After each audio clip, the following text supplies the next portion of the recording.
नमस्कार, मैं मल्लिका। आज लाइव इंडियन गार्ड की टीम मौजूद है खालसा मिडिल स्कूल, जहां बच्चों में सिख धर्म का प्रचार किया जा रहा है। आखिर धर्म को जानना क्यों जरूरी है? धर्म हमेशा से मतभेद का विषय रहा, मनभेद का विषय रहा, लेकिन इतने छोटे उम्र में बच्चों को धर्म का पाठ पढ़ाने का मकसद क्या है? हम सभी इन्हीं मसलों से रूबरू होंगे। आज मेरे साथ दो फैकल्टी मौजूद हैं, प्रचारक जिन्हें कह सकते हैं। वो क्या सोचती हैं धर्म के पाठ, ये जो विषय है कि हमें धर्म जानना है उस पर, और ख़ास करके सिख धर्म का प्रचार प्रसार किया जा रहा है। आज वीर बाल दिवस भी मनाया जा रहा है और तमाम भारतवर्ष के सभी लोग उन 4 साहिबजादों को भी नमन कर रहे हैं जिन्होंने अन्याय का विरोध किया, अपने धर्म के मार्ग पर डटे रहे, अटल रहे, अडिग रहे। नमस्कार मैम, आपका क्या नाम है? मेरा नाम परमजीत कौर है। मैम, ये जो आप लोग क्लासरूम स्ट्रक्चर में बच्चों को धर्म से जोड़ रहे हैं, ये इसका प्रयोजन क्या है? ये क्यों आवश्यक हो गया? सभी धर्म अपनी जगह पे बहुत ही अच्छे हैं। जी मैम। हम सभी धर्मों का नमन करते हैं। ये जो गुरु ग्रंथ साहिब जी हैं, इनमें 15 भक्तों की बानी, 11 भट्टों की बानी है। जो 15 भक्त हैं उसमें कबीरदास भी आते हैं, रविदास भी आते हैं, सूरदास भी आते हैं। ये उस टाइम के भगत है गुरु नानक देव जी के पहले। इन सब की बानी गुरु नानक देव जी ने एकत्रित करके अपने पास रखी।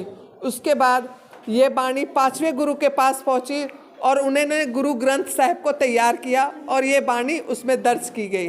तो जब हम गुरु ग्रंथ साहिब जी को माथा टेकते हैं तो वो जितने भगत हैं हम सब उनको भी माथा टेकते हैं। ये जो भगत हुए हैं, इनकी बानी को उस टाइम जब मुगलों का राज था, औरंगजेब का राज था, वो हिंदुओं को ख़त्म कर रहा था। हिंदू धर्म को नष्ट करना चाहता था। सिर्फ यहाँ राज हो तो सिर्फ मुसलमानों का राज हो, सब तरफ मस्जिद मंदिर को ढा के मस्जिद बनाए जाए और अल्लाहू अल्लाहू सब जगह हो।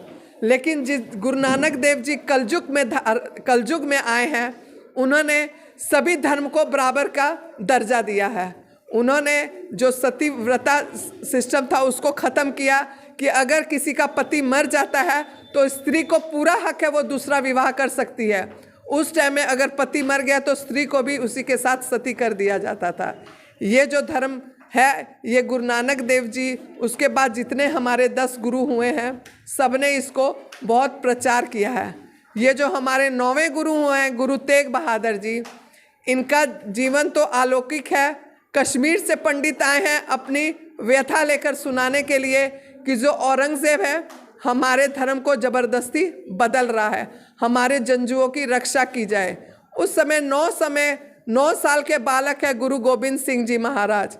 वो अपने पिताजी गुरु तेग बहादुर से बोलते हैं कि इतनी दूर से कश्मीर से ये पंडित चल के आपके पास क्यों आए हैं? तो गुरु तेग बहादुर जी कहते कि इनका धर्म संकट में है, इनके धर्म को बचाना बहुत ज़रूरी है।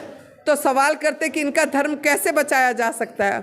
गुरु तेग बहादुर जी कहते हैं किसी महापुरुष को अपना बलिदान देना होगा। तो गुरु गोविंद सिंह जी कहते हैं, 9 साल की उनकी अवस्था है और वो कहते हैं कि आपसे बड़ा महापुरुष और कौन होगा?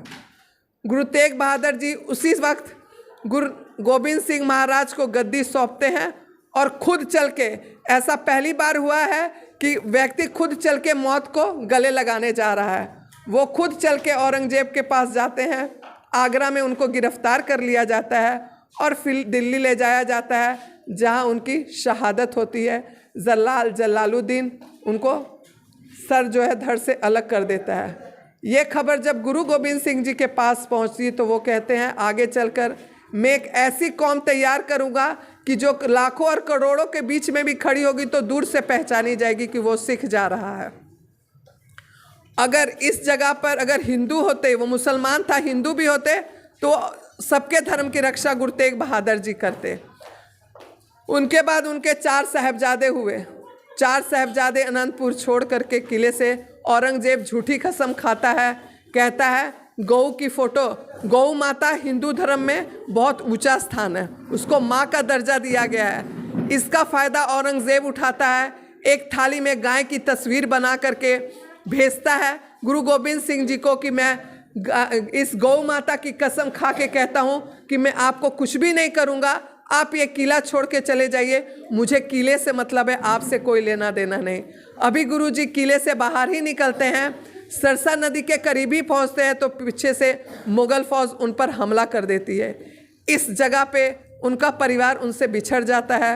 गुरु गोविंद सिंह जी और उनके 2 बड़े साहिबजादे बाबा अजीत सिंह जी और बाबा जुझार सिंह जी चमकौर की गढ़ी में चले जाते हैं। छोटे साहिबजादे बाबा जोरावर सिंह जी और बाबा फतेह सिंह जी, साथ में उनकी दाती हैं माता गुजर कौर जी, ये सेहड़ी पहुंच जाती हैं और उनकी गुरु गोविंद सिंह जी की धर्मपत्नी आगरा पहुंच जाती है माता जीतो जी। यहाँ परिवार आपस में बिछड़ जाता है, ऐसा बिछड़ता है कि दोबारा उनका मिलन नहीं होता। 2 साहिबजादे चमकौर की गढ़ी में शहीद हो जाते हैं और इधर 2 साहिबजादे जो वज़ीर खां हैं वो उनको नीहों में चिन्ह देता है। ये 2 साहिबजादे वहाँ शहीदी पा जाते हैं। माता गुजर कौर जी को ठंडे बुर्ज में कैद किया जाता है, उनकी शहादत वहाँ हो जाती है। इनकी उम्र जो छोटे साहिबजादे हैं 6 साल की, 9 साल की उम्र है। बड़े साहिबजादों की उम्र 14 साल और 17 साल की उम्र है। ये उम्र तो बच्चों की खेलने की उम्र होती है, लेकिन इस उम्र में वो ऐसा काम करके गए हैं कि रहती दुनिया तक लोग उन्हें याद करेंगे। मैं प्रधानमंत्री नरेंद्र मोदी जी का तहे दिल से धन्यवाद करती हूँ। इतनों सालों के बाद उनको बाल वीर दिवस का रूप दिया गया है मनाने के लिए। आज दिल्ली में भी और योगी साहब जी लखनऊ में भी बड़े ज़ोर शोर से मना रहे हैं। हम इस धनबाद की धरती में सुबह 8:30 बजे के करीब इन छोटे छोटे बच्चों को लेके शहादत यात्रा में निकले और यहाँ मटकुरिया गुरुद्वारा में उनका समापन हुआ। वहाँ से बच्चे सीधे ये बड़े गुरुद्वारा कैंप अटेंड करने के लिए आए हैं और उन्हें हम जो यहाँ टीचर हैं बता रहे हैं कि देखो तुम्हारी छोटी उम्र के बच्चे किस तरह अपने धर्म में अडिग रहे, अपने धर्म से डोले नहीं, शहीद हो गए लेकिन अपना धर्म नहीं छोड़ा। धन्यवाद। जैसा कि आप सुन रहे थे, आज शौर्य गाथा का वर्णन किया जा रहा है, धैर्य गाथा का वर्णन किया जा रहा है और इस कैंप के माध्यम से छोटे छोटे बच्चों में देश के प्रति देशभक्ति, धर्म में जो अन्याय हो रहा है उसे न सहना, किसी के सामने सिर ना झुकाना और देशभक्ति से ओतप्रोत किया जा रहा है। मकसद साफ जाहिर है, बलिदान की गाथा को याद किया जा रहा है। मेरे साथ एक और फैकल्टी मेंबर मौजूद है जो कि पंजाब से आई हैं। मैं उनसे पूछूंगी, मैम आपका क्या नाम है? मेरा नाम रंजीत कौर है, मैं चंडीगढ़ से हूँ। मैम, ये जो आज वीर बाल दिवस मना रहे हैं, इस तरह का जो धर्म का प्रचार आज किया जा रहा है यहाँ खालसा मध्य विद्यालय में, इसके बारे में आप क्या सोचती हैं? मैं ये कैंप बहुत सालों से अटेंड कर रही हूँ। मैं भी इस कैंप की मेंबर रह चुकी हूँ बचपन से। मेरा जन्म भी यहीं का है और मेरी शादी कानपुर में हुई थी। इसके बाद मैं चंडीगढ़ शिफ्ट हुई हूँ। मैं बचपन से लेके आज तक ये कैंप अटेंड करती आई हूँ और अपने बेटे को इस कैंप में लेके आई हूँ।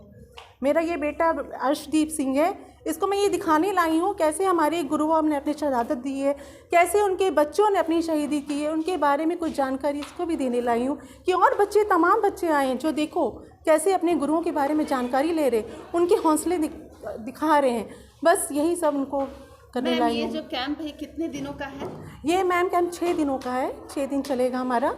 फेस में कंपटीशंस वगैरह बच्चों के होते हैं, क्विज कंपटीशंस होते हैं, कविता, गीत, लेक्चर, साखी वगैरह सब कंपटीशन करवाए जाते हैं। तो ये इस तरह का कैंप हर साल ऑर्गेनाइज हर साल होता है मैम ये और कैंप। ये वीर बाल दिवस मतलब साहिबजादों के रूप में मनाया जाता है। लेकिन मैं मोदी जी का शुक्रिया अदा करती हूँ कि उन्होंने इस बाल दिवस के रूप में इनको स्थापित किया। मैम ये जो छोटे बच्चे हैं इनमें अभी आप इन्हें मतलब कि कैसे पाठ पढ़ाती हैं? ये जो बलिदान की गाथा है या सिख धर्म के जो भी नियम है कायदे हैं उन्हें किस तरह से समझाती उन्हें मैं हैं? अपने रूल समझाती हूँ कि हमारे गुरुओं ने कैसे बलिदान दिया जी। है, कैसे अपने बच्चों को उन्होंने सिखाया था कि हमें अपने धर्म पे अटल रहना चाहिए, अपने धर्म से पीछे नहीं हटना चाहिए। अगर हमें अपनी शहादत देनी पड़ी, अपनी जान भी देनी पड़ी, तो हमें हमेशा तैयार रहना चाहिए, कभी पीछे नहीं हटना चाहिए और हमेशा अपने धर्म के साथ साथ दूसरों के धर्म की रक्षा भी करनी चाहिए। कभी अब पीछे नहीं हटना हमें बस। जैसा कि हम सुन रहे थे, अपने धर्म के साथ दूसरों के धर्म की भी रक्षा करनी चाहिए। ये नेक पहल की सराहना की जानी चाहिए। साथ ही आप देख रहे हैं कि प्रधानमंत्री मोदी जी के इस कदम को किस तरह से सिख संप्रदाय सराह रहा है और वीर बाल दिवस में जो 4 साहिबजादों की हम बलिदान की गाथा सुन रहे हैं और गाथा का गुणगान हो रहा है, उसे नहीं भूलना चाहिए। इसी तरह अन्य खबरों के लिए जुड़े रहें लाइव इंडियन गार्ड के साथ।